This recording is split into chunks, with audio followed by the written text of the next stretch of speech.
Hi friends, ಪ್ರಭಾಪರ ರೆಸಿಪಿಗೆ ಸ್ವಾಗತ. ಈಗ ಚಳಿಗಾಲ ಶುರು ಆಗ್ತಾ ಇದೆ, ಹಿಮ ಬೀಳಕ್ಕೆ ಶುರುವಾಗುತ್ತೆ.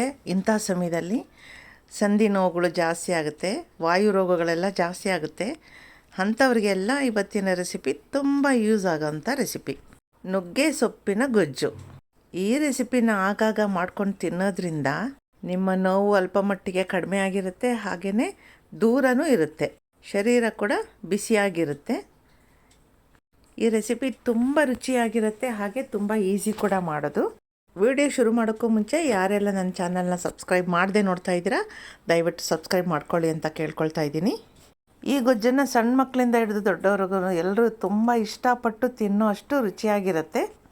ಬನ್ನಿ, ತಡ ಮಾಡೋದು ಬೇಡ, ವಿಡಿಯೋ ಹೇಗೆ ಮಾಡೋದು ಅಂತ ನೋಡೋಣ. ಮೊದಲಿಗೆ ನುಗ್ಗೆ ಸೊಪ್ಪಿನ ಗೊಜ್ಜು ಮಾಡಲು ಏನೇನು ಪದಾರ್ಥಗಳು ಬೇಕು ನೋಡೋಣ.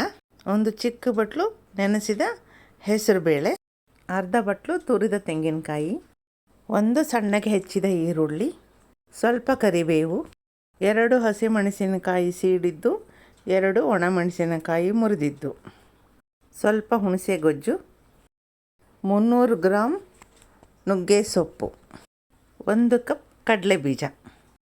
ಸೊಪ್ಪನ್ನ 3 ನೀರಲ್ಲಿ ಚೆನ್ನಾಗಿ ತೊಳೆದು ಬಿಡಿಸಿಟ್ಕೊಂಡಿದ್ದೀನಿ. ಸ್ಟವ್ ಮೇಲೆ ಒಂದು ಕಡಾಯಿ ಇಟ್ಟಿದ್ದೀನಿ. ಕಡಾಯಿ ಬಿಸಿ ಆದಮೇಲೆ ಮೊದಲಿಗೆ ಕಡಲೆ ಬೀಜನ ಚೆನ್ನಾಗಿ ಬಣ್ಣ ಬದಲಾಯಿಸೋವರೆಗೂ ಹುರ್ಕೋಬೇಕು. ಸಿಪ್ಪೆ ಮೇಲೆ ಸ್ವಲ್ಪ ಕಪ್ಪು ಕಪ್ಪು ಚುಕ್ಕೆ ಬಂದಮೇಲೆ ಅದನ್ನೆಲ್ಲ ತೆಗೆದಿಟ್ಕೊಂಡು ಚೆನ್ನಾಗಿ ಸಿಪ್ಪೆ ಎಲ್ಲ ಬಿಡಿಸಿ ಕಾಳನ್ನು ತರಿಯಾಗಿ ಪುಡಿ ಮಾಡಿ ಇಟ್ಕೋಬೇಕು. ಅದೇ ಕಡಾಯಿನಲ್ಲಿ 1 ಟೇಬಲ್ ಸ್ಪೂನಷ್ಟು ಎಣ್ಣೆ ಹಾಕ್ಕೊಳ್ತಾ ಇದ್ದೀನಿ. 1 ಚಮಚ ಸಾಸಿವೆ, ಅರ್ಧ ಚಮಚ ಜೀರಿಗೆ, 1 ಟೀ ಸ್ಪೂನ್ ಕಡಲೆಬೇಳೆ, 1 ಟೀ ಸ್ಪೂನ್ ಉದ್ದಿನಬೇಳೆ. ಇದೆಲ್ಲನೂ ಎಣ್ಣೆಯಲ್ಲಿ ಚೆನ್ನಾಗಿ ಬೇಯಬೇಕು.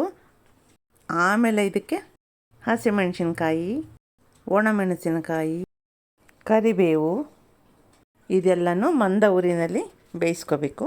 ಈಗ ಈರುಳ್ಳಿ ಹಾಕ್ಕೊಳ್ಳೋಣ.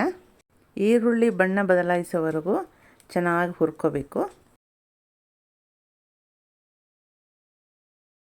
ಈಗ ಇದಕ್ಕೆ 1 ಚಮಚ ಅರಿಶಿಣದ ಪುಡಿ, 1.5 ಚಮಚ ಖಾರದ ಪುಡಿ, 1 ಚಮಚ ಉಪ್ಪಿನ ಪುಡಿ, ಇವೆಲ್ಲವೂ ಚೆನ್ನಾಗಿ ಈರುಳ್ಳಿ ಜೊತೆಗೆ ಮಿಕ್ಸ್ ಆಗೋ ಥರ ಚೆನ್ನಾಗಿ ಹುರ್ಕೋಬೇಕು. ಈಗ ಫ್ಲೇಮ್ನ ಸಿಮ್ಮಲ್ಲಿಟ್ಟಿರಬೇಕು. ಇದೆಲ್ಲ ಚೆನ್ನಾಗಿ ಹುರಿದಾದಮೇಲೆ ಬಿಡಿಸಿಟ್ಕೊಂಡಿರುವಂಥ ಸೊಪ್ಪನ್ನು ಇದಕ್ಕೆ ಮಿಕ್ಸ್ ಮಾಡ್ಕೋಬೇಕು, ನುಗ್ಗೆ ಸೊಪ್ಪನ್ನ. ಈಗ ನುಗ್ಗೆ ಸೊಪ್ಪು ಮಸಾಲೆ ಜೊತೆಗೆ ಚೆನ್ನಾಗಿ ಮಿಕ್ಸ್ ಮಾಡೋ ಥರ ನಿಧಾನಕ್ಕೆ ಎಲ್ಲ ಮಿಕ್ಸ್ ಮಾಡ್ಕೊಳ್ಳಿ. ಈಗಾಗಲೇ ಸೊಪ್ಪು ಸ್ವಲ್ಪ ಬೆಂದೋಗಿರುತ್ತೆ. ಈಗ ಹುಣಸೆ ಗೊಜ್ಜು ಹಾಕೊಳ್ಳೋಣ. ಹುಣಸೆ ಗೊಜ್ಜು ಎಲ್ಲ ಸೊಪ್ಪಿನೊಂದಿಗೆ ಮಿಕ್ಸ್ ಆಗೋ ಥರ ಚೆನ್ನಾಗಿ ಥರ ಮಿಕ್ಸ್ ಮಾಡ್ಕೋಬೇಕು. ಫ್ಲೇಮು ಮೀಡಿಯಮಲ್ಲಿ ಇರಬೇಕು. 1-2 ನಿಮಿಷ ಕುದ್ದಿದ್ದಾದಮೇಲೆ ಹೆಸರುಬೇಳೆ ಮಿಕ್ಸ್ ಮಾಡ್ಕೊಳ್ಳೋಣ. ಹೆಸರುಬೇಳೆ ಮತ್ತು ಸೊಪ್ಪು ಎಲ್ಲ ಚೆನ್ನಾಗಿ ಹೊಂದ್ಕೊಳ್ಳೋ ಥರ ಮಿಕ್ಸ್ ಮಾಡಬೇಕು. ಈ ಹುಣಸೆ ಗೊಜ್ಜು ಬೇಳೆ ಎಲ್ಲ ಹೊಂದ್ಕೊಳ್ಳೋ ಥರ 3 ನಿಮಿಷ ಚೆನ್ನಾಗಿ ಥರ ಹುರಿಬೇಕು. ಆಮೇಲೆ ಮುಚ್ಚಳ ಮುಚ್ಚಿಟ್ಟು 5 ನಿಮಿಷ ದಮ್ ಮಾಡಬೇಕು. ಸ್ವಲ್ಪ ಈಗ ಗಾಳಿ ಹೋಗೋ ಥರ ಇಡಬೇಕು, ಇಲ್ಲದಿದ್ದರೆ ಸೊಪ್ಪು ಕಹಿ ಬರುತ್ತೆ ಅಂತ ಹೇಳ್ತಾರೆ.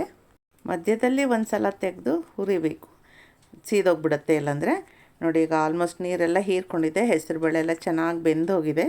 ಸೊಪ್ಪನ್ನು ಸಹ ನೀವು ಈ ಥರ ಮಸ್ತ್ ನೋಡ್ಬೋದು. ಹಾಗೆ ಬೇಳೆ ಬೆಂದಿದೆ ಅಂತ ಕೂಡ ನೋಡಿ.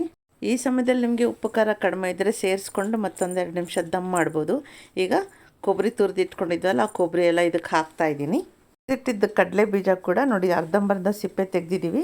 ಇನ್ನು ಸ್ವಲ್ಪ ಹಾಗೆ ಹೀಗೆ 1ರಲ್ಲಿ 4 ಆಗೋ ಥರ ಚೆನ್ನಾಗಿ ಥರ ಇಡಿಯಾಗೂ ಇರಬೇಕು, ಪುಡಿಯಾಗೂ ಇರಬೇಕು. ಆ ಥರ ಮಾಡಿ ಒಟ್ಟಿಗೆ ಈಗ ಎಲ್ಲ ಪಲ್ಯದ ಜೊತೆಗೆ ಮಿಕ್ಸ್ ಮಾಡೋಣ. ಚೆನ್ನಾಗಿ ಮಿಕ್ಸ್ ಮಾಡಿದ ಮೇಲೆ ಈಗ ನಮ್ಮ ನುಗ್ಗೆ ಸೊಪ್ಪಿನ ಗೊಜ್ಜು ರೆಡಿಯಾಗಿದೆ. ಫ್ರೆಂಡ್ಸ್, ರೆಸಿಪಿ ನಿಮಗೂ ಇಷ್ಟ ಆಗಿದೆ ಅಂದ್ಕೊಳ್ತೀನಿ. ನೀವು ಮನೇಲಿ ಟ್ರೈ ಮಾಡಿ, ಹಾಗೆ ಹೇಗೆ ಬಂತು ಅಂತ ಹೇಳೋದನ್ನು ಮರಿಬೇಡಿ.